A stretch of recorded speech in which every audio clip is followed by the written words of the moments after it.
No one would ever think that fixing their life starts with making their bed or cleaning out their car. But you can go back to a quote like that you use as an anchor and get your life back in order, get your business, your health, your finances back in order.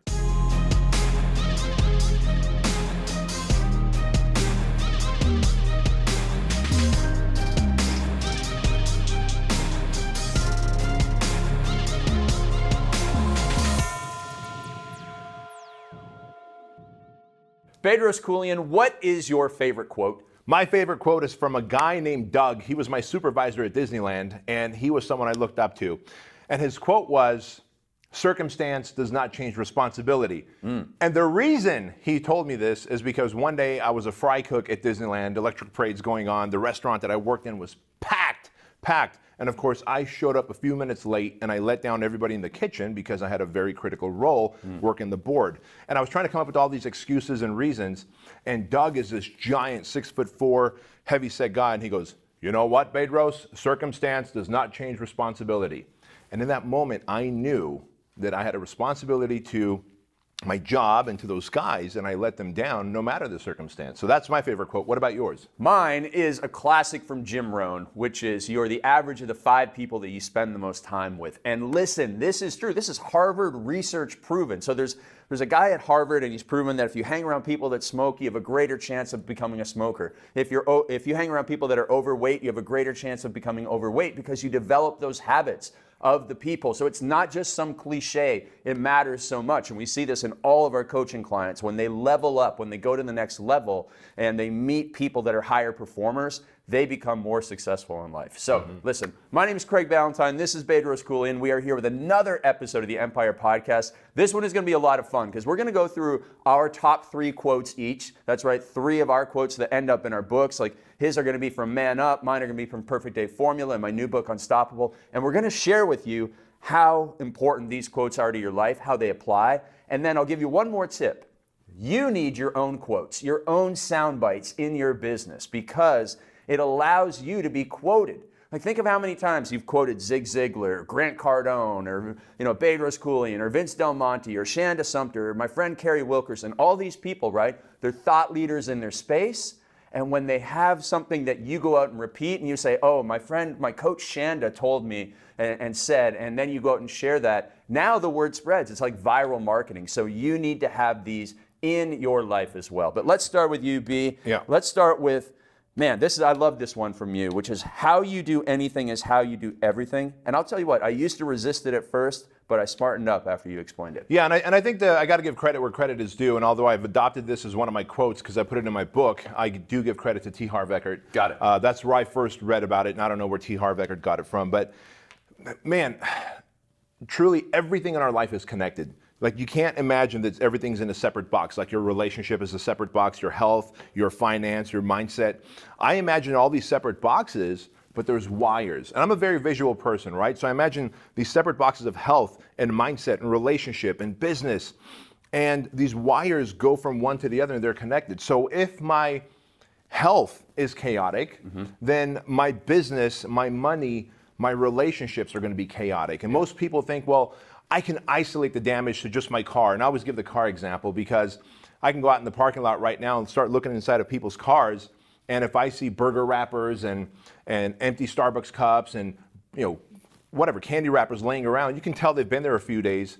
If your car's chaos, if your car is a mess, odds are I can go find the office building and find the person who owns that car and their desk is a mess. Right. Odds are their health is a mess. Their relationship is a mess, and I can look into their bank account is a mess.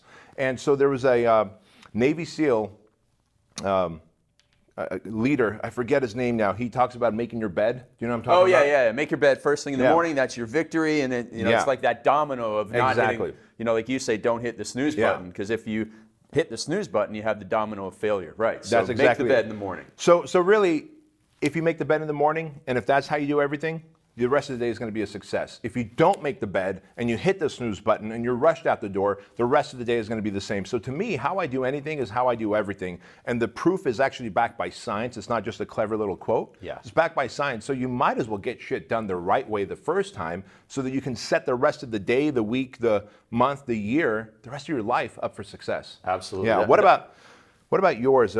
Structure is freedom. That's one of my favorite ones out of your book, actually. I absolutely love this. And it's so interesting because I wrote my book almost the same time that Jocko Willink wrote his book, Extreme Ownership. And his book is Discipline Equals Freedom. And so it's almost like we were sitting in these caves writing these books, and at the same time this was coming across the universe. But I found this out the hard way.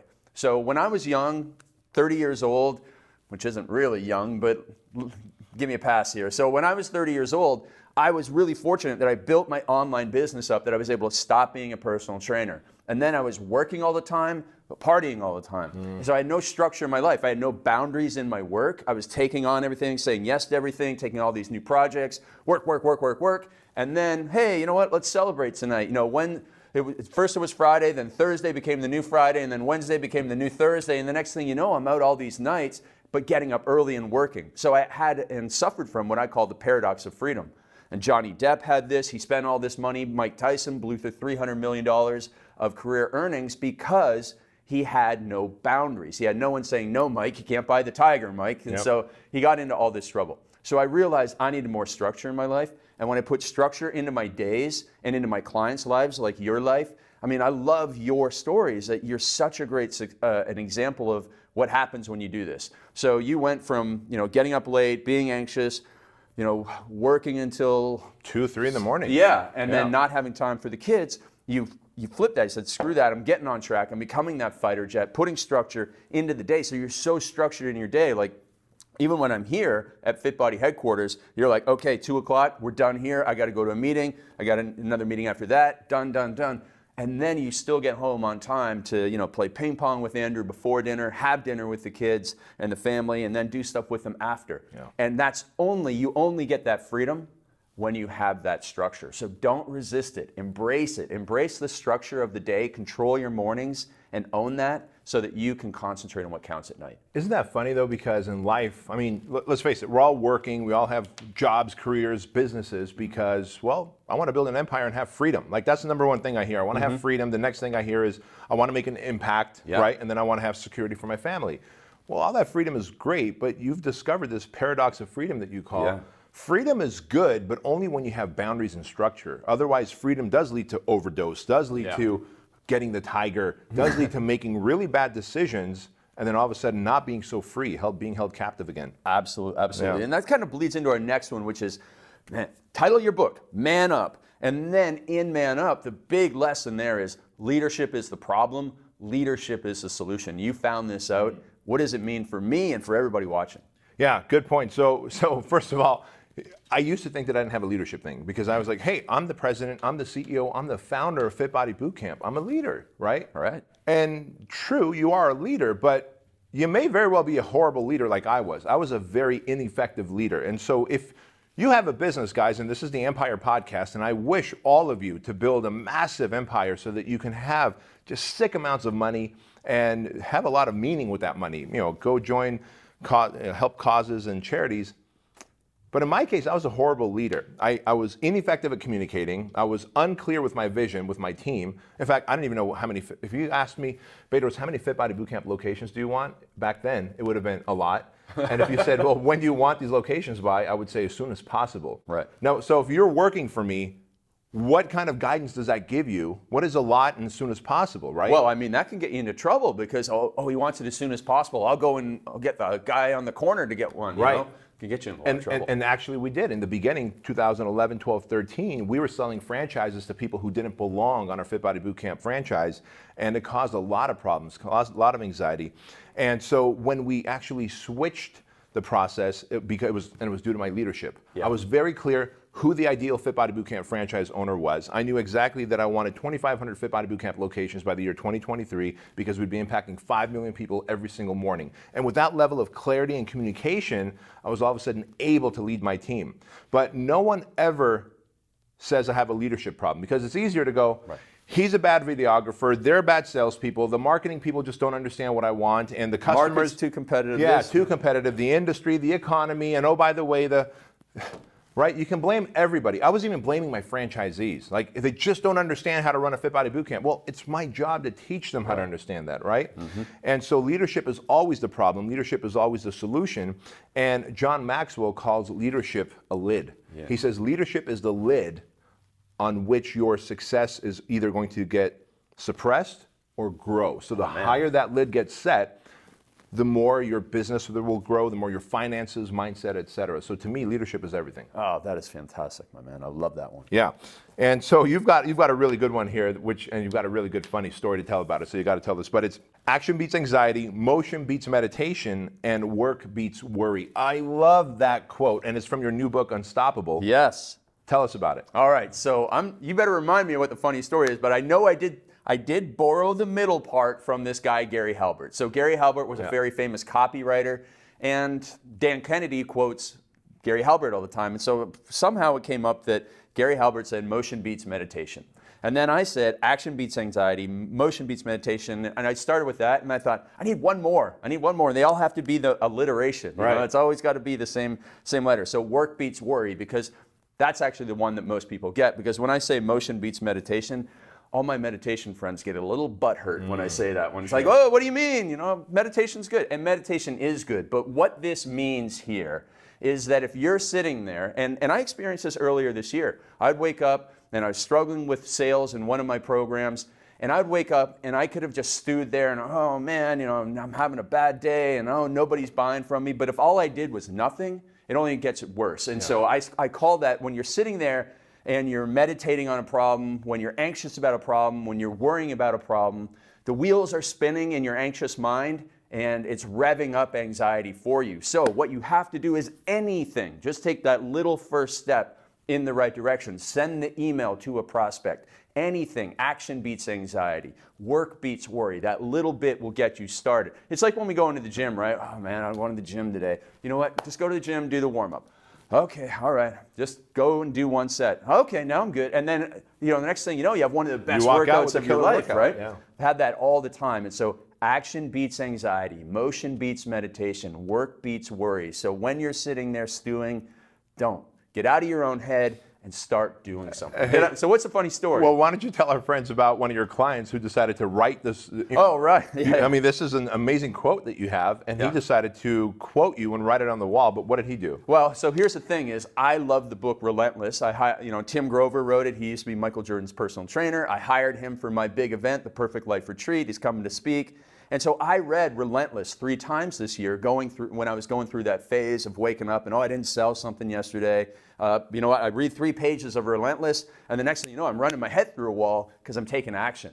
And so I quoted Tim's book, and then I used my quote in the same coaching email to my client, and he thought the quote was so great that he went and painted it on his wall, but he put Tim Grover's name underneath it and attributed it to Tim Grover. So he had to go and make some edits to that. But I really appreciate that. I mean, how many people have Fit Body Bootcamp tattoos, right? Oh my gosh. Right now, actually, we have 7 people that have had Fit Body Bootcamp tattoos. And I have one turbulence training tattoo from back in the day. It was on his thigh, right? Yeah. So we really appreciate that. And again, this goes to that message about having your sound bites, having the things that people can share for you. And that's why, in my next book, the Unstoppable book, I have this phrase over and over and over again, because it's a mantra that you have to have and live by, so that, when you are in the, if you're running a marathon, you're like, oh my goodness, I just want to quit. No, action beats anxiety, motion beats meditation, work beats worry. If you're sitting there struggling with sales, oh man, I can sit here. No, action beats anxiety, motion beats meditation,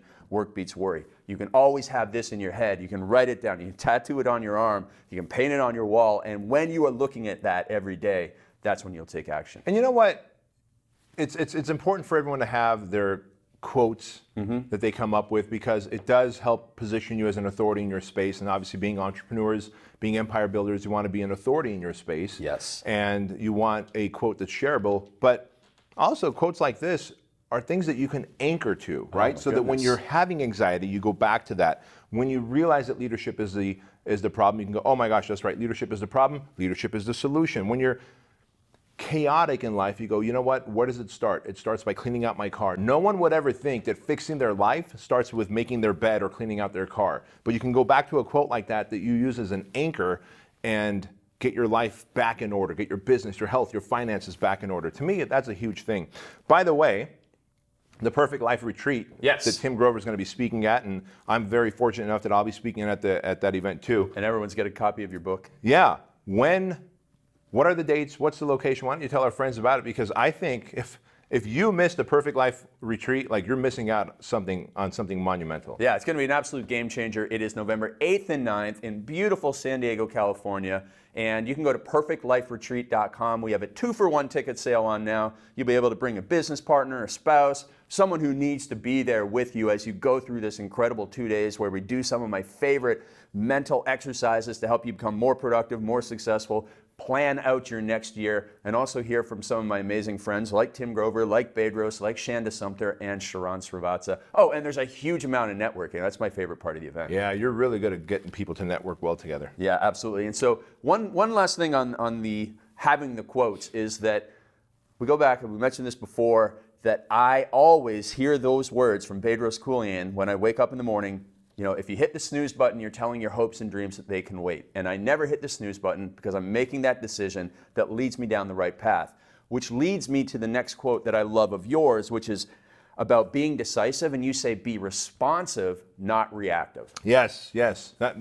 Two of the big pillars. So in Man Up, I talk about the 6 pillars of leadership and peak performance. Well, 2 of those pillars are be decisive, because, and one of my favorite quotes, again, look, this whole episode is about quotes. Right. It's so easy. Yeah. Norman Schwarzkopf, General Norman Schwarzkopf, who was the general during the first Iraq War, he had the entire United States military waiting on standby in the desert, and he kept asking Congress and the president, guys, make a decision. Do we go in and invade, or do we just leave? Do we pull out, right? And he got so fed up one day that he had a press conference from the middle of the desert, and he says, you know, indecision is costing Americans more money than making the wrong decision. Our Congress is afraid of making the wrong decision, and they're being indecisive, and it's costing us more money. And soon, he said, it'll cost us the health of our young American soldiers if Iraq was to launch any kind of chemical warfare. And that was profound, because even as entrepreneurs, indecision will cost you more money, will cost you market share, will cost you the losing peak performance in your industry. And the timing, right? Like right now, these are the heydays, man. Like if you're not growing your business now where the economy is thriving, social media allows you to get clients. If you can't build a business now, when the economy crashes soon, and it will, you're screwed. So you got to start making decisions. So decisiveness is a very important pillar. And people always ask me, well, how do I make those big decisions because they're so scary? Well, start making the smaller decisions that aren't so scary. Like tonight, you and I are going out for dinner. Right. We could either him and ha and go like, dude, you want to get steak, or do you want to get sushi? Should we go get some kind of Korean barbecue? And sit around for 10 minutes, chewing the fat. Or, hey, Craig, why don't we go at 7 o'clock to Summit House, because when we go there, you're going to like where we go, and blah, blah, blah, blah, right? Yep. And guess what? If we go and it's a bad experience, we're going to have more dinners together. Yeah. So let's make a decision. If it's the wrong decision, we can course correct. If it's the right decision, then enjoy it. Same with, do I get Uber or Lyft? Do I see a horror movie or do I see a comedy? Make a decision, make it fast. And when you make those small decisions quickly, even what you're gonna wear today, you're training your brain to start making the bigger decisions quickly, efficiently, and then if it's wrong, you course correct. And then really that other pillar about being responsive instead of reactive, how many people overreact emotionally when something goes wrong, thinking that they're playing a zero-sum game where it's all or nothing. I'm either going to be successful or I'm going to fail and go work at Walmart. Listen, guys. This is the end of the world when something goes wrong, right? I have to remind people over and over again that Bill Clinton, the President of the United States at one point, got a blowjob in the Oval Office, and he still did not get impeached, right? He took things too literally. Right. So the point of this is that man made a bad decision. The world overreacted, but the response to it was, well, he's doing good with the economy. Let's not impeach him. Let's just keep him. So really, there is no failure or massive success. It's really all the different shades of gray in between. So instead of overreacting when something goes wrong, take a step back, take a deep breath, and then respond. Because when you respond to something, you're not limbic. When you react, just like a dog sees you, hasn't seen you for a long time, it's happy, it's excited, you're trying to pet it, but it's gone, it's in reactive mode, it's limbic. Its tail is wagging all over the place. And you're like, fucking stand still so I can love you up, right? But if it's a responsive dog, you go sit, and it sits because it's responsive, you can love it up, which is what it's looking for. So my challenge to you is let go of your emotional ways of writing angry text messages in all caps and sending it, or blowing up at someone on Facebook, or even over the phone or in person, and sit back and go, what's really going on? And when you're responsive, guess what happens? You have a lot more solutions at hand, because when you're reactive, you only have one solution, and that's to go level 3 stupid. Exactly. So one of my favorite quotes again from you here, I love that. Like all my shit is like, I start blowing up at people. So I get reactive when I start going over the quotes. But never, ever, ever give up on what is important to you. Yeah, this ties in really, really well with yours. Like, when you make a wrong decision, that's okay, because it's not like you're going to give up on it. And I was coaching somebody at my mastermind on the weekend. They were really frustrated. They often feel, like most entrepreneurs do, that, oh my goodness, one day everything's going to be taken away from me. And you know what? Things might be taken away from you in the future. But I ask every client, I go, what are you going to do? You're going to quit? No. And they also, just minutes before that, said one of their gifts, one of their superpowers was that they can go through the hardest, toughest times. They can take a lot of pain. They're always hard workers. So listen, you might lose out on a deal, but that doesn't take away the fact that you're a hard worker, that you're persistent. So as long as you have those things, you are never going to give up on what's important to you, right? True. So you always hear this, never give up, that sort of stuff. That's good, but I actually added a few words to it. Because this is a classic Winston Churchill, never give up, and you hear it in sports all the time. But I've said, never ever give up on what is important to you. Because that's a very important phrase, because so many people, they actually should give up on a lot of things. Yeah. You should give up on your binge drinking. You should give up on wasting time with your buddies who pull you down in life. You should give up on your, binge watching of television shows. A little bit's fine, but give up on the, 6 hours in a row of Netflix or 6 hours in a row of football on the weekend. You give up on those things, they are not important to you. And then you say to yourself, what really matters to me? What really matters to my family? What really matters to my business, my mission, my impact? And so for you, man, I love that visualization of 5 million people every day putting on their FBBC shirts, going to an FBBC, clocking in. That is amazing. Yeah. That is absolutely amazing. And you'll never give up on that. Nope. And I will never give up on helping 100 million people transform their lives physically, financially, mentally, and emotionally. That's what we started out. We actually had a 1 million transformation mission. We crushed it. We're about to crush the 10 million transformation mission. I have videos that have been watched over 3 million times. And I will never give up on what is important to me. Writing books, eventually having a family, being healthy for the rest of my life. And that is something that I'm always going to be working towards. And you're going to take, life is going to take stuff from me. Sure, of course. Life is going to take stuff from me. Recently, they took my doggy from me. Yeah. But I'm never going to give up on making sure that I go and dominate my path that I've set out, just like you are going to do as well. I saw you write something down there. What do you want to let me say? ask you, because you're so good with your outside eyes in coming up with solutions. So I'm just going to be the voice of our friends here who are watching and listening. All right, I won't give up on what's important to me, Craig. How do I figure out what's important to me? Is there an exercise that I can go through? Because should I just do what's important to my friends? Should that be important to me as well? Right. You have to know. You have to align your values and your vision, because your values and your vision drive every decision. That's another quote, and it rhymes. Man, that's like the perfect one, right? So your values and vision drive every decision. How do you figure out your values and your vision? You sit down and do introspection and self-reflection. How do you do that? Well, you can do it at home, but most people, they're like, oh my goodness, squirrel, shiny object. They're getting distracted. So how do you do that? Well, you come to the Perfect Life Retreat, you sit down, you coached by me, you sit there with other high-performing entrepreneurs who can give you some insight, who can say, hey, listen, I see what you're trying to do there. I went through similar stuff. Here's what I suggest to you. You get feedback, outside eyes from other people. You refine that vision. You walk away from that weekend at the Perfect Life Retreat knowing exactly what you are going to focus on and never give up on. And you walk away with that complete clarity and blueprint for success, and that's how you dominate your purpose and your path. Man, if that ain't the answer, and I was hoping you'd hit those two buttons right there, is values and vision. Because if you are clear on your values and vision, then when someone says, hey, you know what, we should stay up and party and do ecstasy and snort cocaine and then maybe bone a couple hookers and see what happens tomorrow morning, guess what? That's not part of my values and vision. That's not happening, but you have a good time doing that, right? And so, I call it, once you have your list of values and vision, like you're that clear on it, it's like I look at it as the Constitution or the 10 Commandments, right?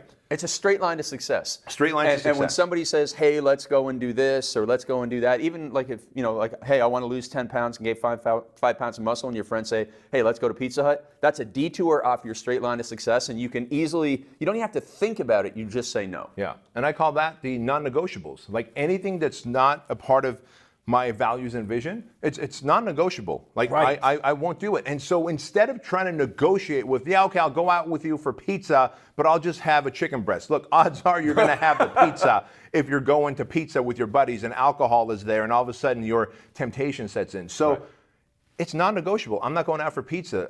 I will always go to bed. You also have the non-negotiable. Wednesday night is date night. And so Right. every time I'm here, you're like, hey, buddy, you're on your own. Even if I'm staying in the guest house, even if we just filmed Empire all day, you're like, buddy, you're on your own. It's date night, Wednesday night, non-negotiable. And I love that. I tell everybody about that because that is how you need to live your life, because it's something that's so important to you, right? Amen. Amen. So guys and gals, those are the quotes that Craig and I live by and that we've come up with. Obviously, as you build your empire and as you go on and dominate the world and really help people through impact and mission, you got to have your quotes. One, so that you can anchor onto them and of course others can, but two, so that you can be quoted and your message can be shared by all. Thank you so much for watching and listening. Talk soon. Thank you so much for joining us for another amazing episode of the Empire Podcast. Now, the greatest compliment that you can give to us is liking, loving, and sharing this episode with all of your friends. So please go to iTunes and give us a 5-star rating, and then share it online and social media with everyone that you know, and make sure to tag us because we love hearing from Empire listeners. And if you own a business that's doing $500,000 or more in annual revenues, and you know it's got massive potential, and you'd like myself and Craig Ballantyne to help you scale it by 5x, 10x, and 20x in the shortest amount of time possible, then you might be a great candidate for the Empire Mastermind program that we have. To learn more about the Empire Mastermind program, go to bedroskeuilian.com/empire.